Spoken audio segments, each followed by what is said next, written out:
तो चलो फ्रेंड्स, अब हम लोग देखते हैं ऐसा सम जहाँ पे सारे पार्टनर एक साथ इंसॉल्वेंट हो रहे हैं। अब जब सारे पार्टनर इंसॉल्वेंट होते हैं तो हमें किस तरह से इंट्रीज करनी होती है और अकाउंटिंग प्रोसीजर चेंज हो जाता है। जहाँ पर हम लोग अकाउंटिंग प्रोसीजर में क्या करते थे, 5 अकाउंट बनाते थे ना, realisation account, partners capital account, partners current account, partners loan account and bank account. But जैसे ही सारे पार्टनर इंसॉल्वेंट हो रहे हैं, मतलब पार्टनरशिप फर्म जो है वो पार्टनरशिप फर्म ही इसलिए कहा जाता है क्योंकि उसमें पार्टनर्स हैं। और जब सारे के सारे पार्टनर्स ही इंसॉल्वेंट हो गए तो फिर वो फर्म इंसॉल्वेंट गिना जाता है। मतलब कि उस पूरे फर्म के सारे पार्टनर्स की जो असेट्स हैं, फर्म के असेट्स, साथ में ही सारे पार्टनर्स के पर्सनल और प्राइवेट असेट्स मिलाकर भी, असेट्स मिलाकर भी वो लोग लायबिलिटीज को पे नहीं कर पा रहे। ठीक है, मतलब कोई भी पार्टनर, जितने पार्टनर्स है और साथ में फर्म के भी असेट्स हमने मिला लिए तो भी हम लोग लायबिलिटीज को पे नहीं कर पा रहे। ऐसी सिचुएशन में क्या होता है, हमें अकाउंटिंग प्रोसीजर चेंज करना है। अकाउंटिंग प्रोसीजर चेंज होगा जब सारे पार्टनर इंसॉल्वेंट हो गए तो हम लोग क्या करेंगे, जो थर्ड पार्टी लायबिलिटीज है वो पूरी के पूरी थर्ड पार्टी लायबिलिटीज ट्रांसफर नहीं करेंगे रियलाइजेशन अकाउंट में जो अभी तक करते थे, बल्कि हम जितनी भी थर्ड पार्टी लायबिलिटीज होगी उनके अलग अलग अकाउंट्स लेजर क्रिएट करेंगे। लेजर क्रिएट करने के पीछे का रीजन ये है कि बैंक में जब फाइनली हमारे पास कुछ तो अमाउंट होगा, जब असेट्स हम लोग बेचेंगे, बिजनेस फर्म के पास एक कुछ अमाउंट होगा और मान लीजिए क्रेडिटर्स को 10,000 देने हैं और साथ में लोन है बैंक का, उसको 10,000 देने हैं, तो 20,000 रुपये मान लो हमें देने बाकी है।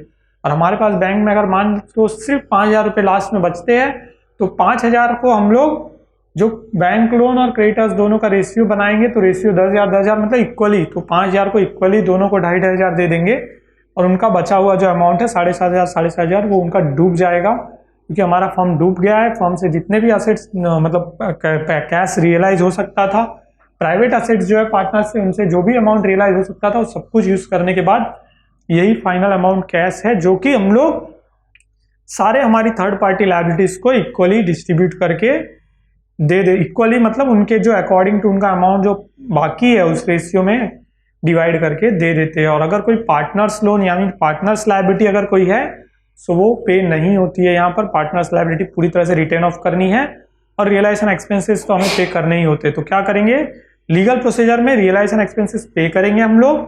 ठीक है, थर्ड पार्टी लायबिलिटीज के लिए अलग अलग लेजर क्रिएट करेंगे और उन लेजर्स के अकॉर्डिंगली उनको बाद में अमाउंट डिस्ट्रीब्यूट करेंगे जो हमारे पास कैश और बैंक बैलेंस बचेगा।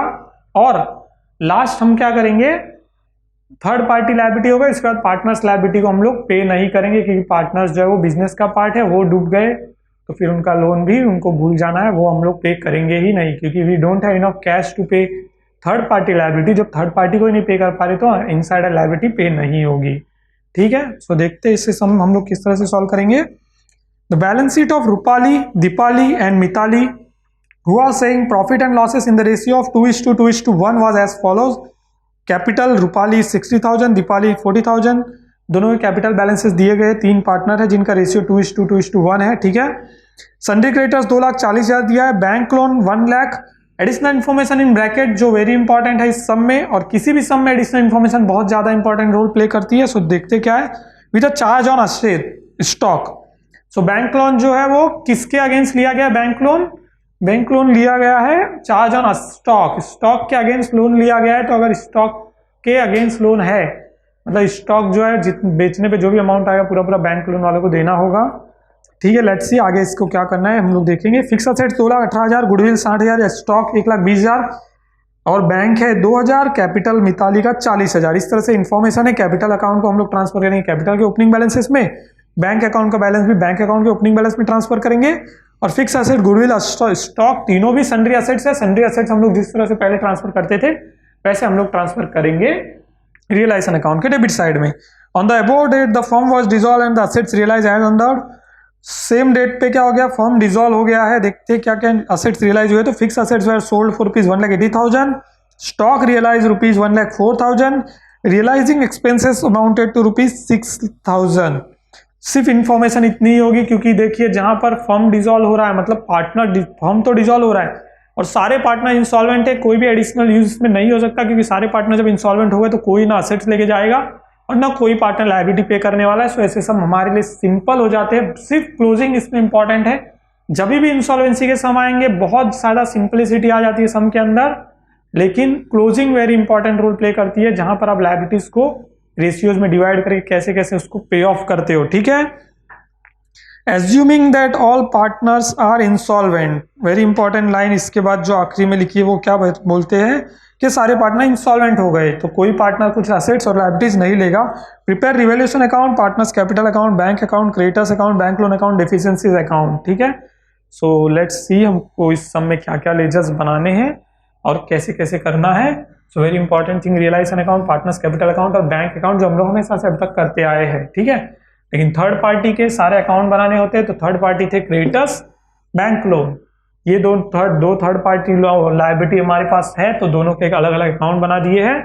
इसके बाद आया डेफिशिएंसी अकाउंट। डेफिशिएंसी अकाउंट हमें तब बनाना है जब सारे पार्टनर इंसॉल्वेंट हो जाते हैं तो फाइनली कितना अमाउंट डूब रहा है वो हमें पता चलता है डेफिशिएंसी अकाउंट से कि इतना अमाउंट का ओवरऑल लॉस हुआ है। वो लॉस न सिर्फ पार्टनर्स का होगा, वो लॉस थर्ड पार्टी लायबिलिटी वाले क्रेडिटर्स का भी, बैंक लोन का भी हो सकता है। सो गाइस अब हम लोग ट्रांसफरिंग स्टेज में देखते हैं, पहले ट्रांसफर करेंगे, ठीक है। असेट्स क्या क्या दिए गए हैं तो सन्ड्री असेट्स पहले हमने दिए, fix assets, goodwill, stock. Sundry asset transfer कर देते हैं सबसे पहले। क्या क्या दिया है, sundry assets, to sundry assets हम लोग लिखते हैं जैसे हम लोग करते हैं सॉल्विंग असेट्स के लिए, पूरा वैसे ही होगा पहले तो असेट्स के लिए, ठीक है। तो वो हम लोग करते हैं fix assets, then goodwill, then stock. क्या क्या दिया, फिक्स असेट 2,18,000, गुडविल दिया 60,000, स्टॉक दिया 1,20,000, 1,20,000 और 60 हो जाए 1,80,000, 2,18,000, 3,98,000 टोटल हो गया। आउटर कॉलम में डाल दिया। बैंक अकाउंट दिया, इसके बाद 2,000 रुपये ओपनिंग बैलेंस बैंक का ट्रांसफर करेंगे to balance brought down bank में 2,000। इसके बाद दिया हुआ हमें क्या, कैपिटल ऑफ मिताली 40,000। सो ये भी डेबिट बैलेंस दिया गया है, सो डेबिट बैलेंस ट्रांसफर कर देंगे to balance brought down. Only Mitali का है, रूपाली और दीपाली का नहीं है। 40,000 ट्रांसफर कर दिया। रूपाली और दीपाली इनका क्रेडिट बैलेंस है लायबिलिटी साइड में, एसेट साइड की सारी एंट्रीज ट्रांसफरिंग स्टेज ही कंप्लीट हो गई तो लायबिलिटी साइड में जाएंगे तो इनका ओपनिंग बैलेंस जो है वो क्रेडिट बैलेंस है, इसलिए यहाँ पर लायबिलिटी साइड में दिया है वो ट्रांसफर कर देंगे हम लोग। देखते क्या है, 60,000 और 40,000 है। रूपाली 60,000, दीपाली 40,000, मिताली का कोई अमाउंट नहीं है। इस तरह से ट्रांसफरिंग स्टेज में लायबिलिटी साइड में हमने आ गए। क्रेडिटर्स दिया है, बैंक लोन दिया है, दोनों भी थर्ड पार्टी लायबिलिटी है। Third party liability sundry assets और सन्ड्री लायबिलिटीज जैसे ट्रांसफर करते हैं वैसे नहीं करना है। थर्ड पार्टी लायबिलिटीज के ओपनिंग बैलेंसेस आएंगे, क्रेडिट बैलेंस होते हैं हमेशा, तो यहाँ पर डाल देंगे बाय बैलेंस ब्रॉट डाउन और बैंक लोन में भी बाय बैलेंस ब्रॉट डाउन, दोनों के अमाउंट हम लोग डाल देंगे यहाँ पर, ठीक है। क्रेडिटर्स का अमाउंट कितना दिया है, 2,40,000, तो 2,40,000 हम लोग यहाँ पे डाल देते हैं। और बैंक लोन का अमाउंट है 1 लाख। तो ट्रांसफरिंग स्टेज कंप्लीट हो गया जहां पर हमने सारे असेट्स सारी लायबिलिटीज को ट्रांसफर कर दिया हमारे जो रिस्पेक्टिव लेजर्स है उसके अंदर, ठीक है। अब देखते हैं आगे क्या क्या बताया है। तो वेरी फर्स्ट थिंग जो ध्यान देना है वो हमें इसी रेशियो कभी भी लगता है, सो मैं यहाँ पर एक लिख देता हूँ एज रफली 2:2:1, ये रेशियो है हमारा प्रॉफिट शेयरिंग रेशियो, वो हमें यूज होगा आगे, ठीक है। इसके बाद अब देखते हैं क्या बताया। इसके बाद बताया हमें असेट्स का रियलाइजेशन वैल्यू बताया। सबसे पहले फिक्स असेट्स का रियलाइजेशन वैल्यू कितना बताया है, तो फिक्स असेट्स का रियलाइजेशन वैल्यू है 1,80,000। रियलाइजेशन जो भी असेट्स का होगा, असेट्स ट्रांसफर यहाँ हुए तो रियलाइजेशन क्रेडिट साइड में होगा बाय बैंक अकाउंट, ब्रैकेट में लिख देंगे फिक्स असेट्स 1,80,000, ठीक है। 1,80,000 डायरेक्ट आउटर कॉलम, कोई इनर कॉलम में टोटलिंग नहीं है इस तरह से, तो डायरेक्ट आउटर कॉलम डाल दिया। फिक्स असेट्स यहाँ पर बाय बैंक है, यहाँ पर आ जाएगा टू रियलाइजेशन 1,80,000,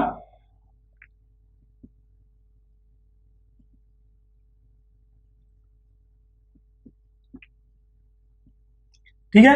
इसके बाद क्या दिया देखते हैं। इसके बाद हमें दिया है स्टॉक, स्टॉक भी रियलाइज हो गया 1,04,000 में, so again bye bank account, bracket में स्टॉक 1,04,000, यहाँ पर आ जाएगा टू रियलाइजेशन 1,04,000, ठीक है। ये जो है रियलाइजेशन स्टेज भी इसके अंदर बहुत सिंपल हो जाता है, मैंने आपको पहले ही बताया रियलाइजेशन स्टेज सिंपल हो जाता है, लेकिन उसके बाद डिस्ट्रीब्यूशन स्टेज में यहाँ पर रियलाइजेशन स्टेज का मैचअप होता है because of third party liability. ठीक है, 1,04,000 ट्रांसफर कर दिया मैंने स्टॉक का। इसके बाद रियलाइजेशन एक्सपेंसेस पे करने के लिए बोला है 6,000 रुपीज। सो पे करेंगे तो हम लोग डेबिट साइड में इंटर करते हैं to bank account, in bracket लिखेंगे रियलाइजेशन एक्सपेंसेस,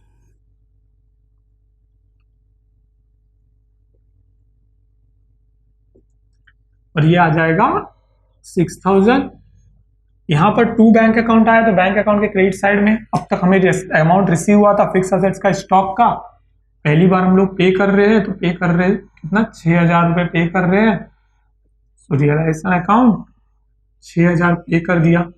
सिर्फ रियलाइजेशन की इतनी इंट्रीज है हमारे पास, बचा हुआ पार्ट पूरा क्लोजिंग पार्ट हो जाता है इसमें, जिसे डिस्ट्रीब्यूशन फेज बोलते हैं। तो रियलाइजेशन पार्ट भी जो थर्ड पार्टी लायबिलिटीज का है वो क्लोजिंग फेज में जहां पर डिस्ट्रीब्यूशन होगा सारी चीजों का वहां पर हो जाता है। तो रियलाइजेशन स्टेज यहाँ पर कंप्लीट हो गया। अभी यहाँ से हमारा सारी एंट्रीज कंप्लीट हो गई। अभी एक एक करके इजीली क्लोज करते जाना है। क्लोज करते करते हमें आगे बढ़ना है कि किस तरह से हम लोग सॉल्विंग करने वाले हैं। सो 3,98,000 एंड 6,000, 4,04,000 इस तरफ है ऑब्वियसली। तो यहाँ पर भी लॉस हो रहा है, देखिए शुरुआत भी यहाँ भी लॉस हो रहा है कि यहाँ 1,80,000 और 1,04,000 कितना होगा 2,84,000 हो रहा है, जबकि ये 4,04,000 आ रहा है, राइट। क्लोजिंग करना हमारा वैसा ही है जैसे हम लोग क्लोज करते थे। हम लोग रियलाइजेशन अकाउंट क्लोज करेंगे, लॉस आ रहा है 1,20,000 रुपए का, उसको ट्रांसफर करना है 2:1 के रेशियो में सारे पार्टनर्स के अकाउंट में। बाय लॉस ऑन रियलाइजेशन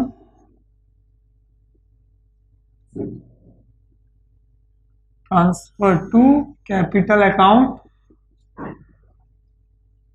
ये हमने डाला। तीनों पार्टनर का नाम क्या रहेगा, रूपाली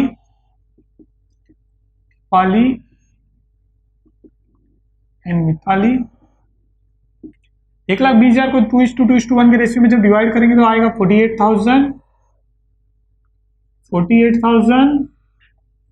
एंड 24,000। यहाँ पर क्रेडिट साइड में है, यहाँ ट्रांसफर करेंगे जब पार्टनर्स कैपिटल अकाउंट में डेबिट साइड में आ जाएगा ये balance to realisation account. Mostly आपने देखा होगा हम लोगों ने सारे सम सॉल्व किए, आपने ध्यान दिया होगा कि ज्यादातर इंसॉल्वेंसी के सम में लॉस ही हो रहा है, क्योंकि फर्म जब डूबने लगता है तभी पार्टनर्स डूबेंगे ना। पार्टनर्स की इनकम सोर्स जो है वो उनका फर्म है, अगर उनका फर्म ही उन्हें अच्छा इनकम रिटर्न नहीं दे रहा है तो ऐसी सिचुएशन में पार्टनर्स का भी लॉस होता है। तो ये बात आप ध्यान देना कि मोस्ट ऑफ द टाइम जब भी रियलाइजेशन अकाउंट में लॉस ही आएगा जब आप इंसॉल्वेंसी के सम देखेंगे, ठीक है। रियलाइजेशन अकाउंट में लॉस मैंने डाल दिया, यहाँ पर ट्रांसफर कर दूंगा 48,000 एंड फाइनल बैलेंस क्या दिया 24,000, ठीक है। सो इस तरह से ये सारी एंट्रीज हमारी कंप्लीट हो चुकी है। अब हम लोग सॉल्व करेंगे, ये हमारा हो गया। इसके बाद आता है क्लोजिंग, अब हम लोग करेंगे क्लोज, ठीक है। क्लोजिंग करना वेरी इजी है। यहाँ से कभी भी जो मैंने आपको पहले भी बताया, अभी वापस से वही चीज बताऊंगा कि अभी पार्टनर्स कैपिटल अकाउंट जब हम लोग क्लोज करेंगे तो इसके बैलेंसेस बैंक अकाउंट में नहीं जाएंगे, क्योंकि पैसा रिसीवेबल आने दो, पैसा पेबल आने दो। तीनों पार्टनर इंसॉल्वेंट हो चुके हैं, उनके पास कुछ नहीं है, 1 रुपए नहीं है ना देने के लिए। और उनको जब एक रिसीवेबल किसी पार्टनर का बाय मिस्टेक आ जाता है कभी कभी कि हाँ ठीक है उसका कैपिटल उसने बहुत ज्यादा लगाया था, तो आज उसके पास से क्या हो गया, हमको पेबल निकल गया, मतलब फर्म उसको देगा। फर्म ऐसी सिचुएशन में उससे नहीं देगा, बल्कि वो अमाउंट भी बैलेंस जो है वो भी यूज कर लेगा। फर्म कहाँ यूज करेगा, डेफिशिएंसी अकाउंट में, क्योंकि थर्ड पार्टी को तो हमने पे ही नहीं किया, उसके बाद ये बच रहा है ना। तो इस तरह से यहाँ जो भी क्लोजिंग होगा सारा का सारा अमाउंट चले जाएगा डेफिशिएंसी अकाउंट में। तो आपको ध्यान देना है, ऑल पार्टनर इंसॉल्वेंट होते हैं तो यहाँ पर पार्टनर्स कैपिटल अकाउंट क्लोज करना है, उसके जो भी बैलेंसेस है डेफिशिएंसी अकाउंट में ट्रांसफर करने हैं। तो एक एक करके क्लोज करते हैं, ठीक है। 60,000 पहले रूपाली का है, यहाँ पर देखेंगे 48,000 है, यहाँ पर 12,000 रूपाली का बैलेंस डेबिट बच रहा है, तो इसको टू डेफिशिएंसी अकाउंट, एक एक अकाउंट क्लोज करना है और एक एक का ट्रांसफर करना है टू डेफिशिएंसीज अकाउंट।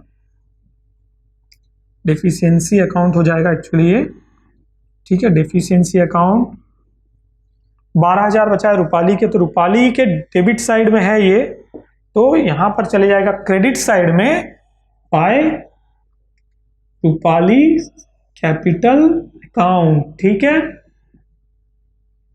अभी तो आपने ध्यान दिया होगा डेफिशिएंसी में और कोई एंट्री हुई नहीं है, कैपिटल से डेफिशिएंसी आएगी और फाइनल डेफिशिएंसी आती है वो आती है थर्ड पार्टी से।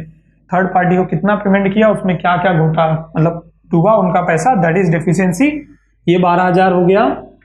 इसके बाद क्लोज करते हैं सेकंड अकाउंट, वो है दीपाली का 48 एंड 12 60,000। जिस तरह से हमने क्लोज किया तो 12,000 बैलेंस बचा, ठीक है। सेकंड है 40,000 यहाँ पर 48,000 है, सो 48,000 ज्यादा हो गया है। 8,000 का डिफरेंस यहाँ पर आ रहा है। रूपाली हमने ऑलरेडी क्लोज किया तो ये बाय डेफिशिएंसी में चले जाएगा।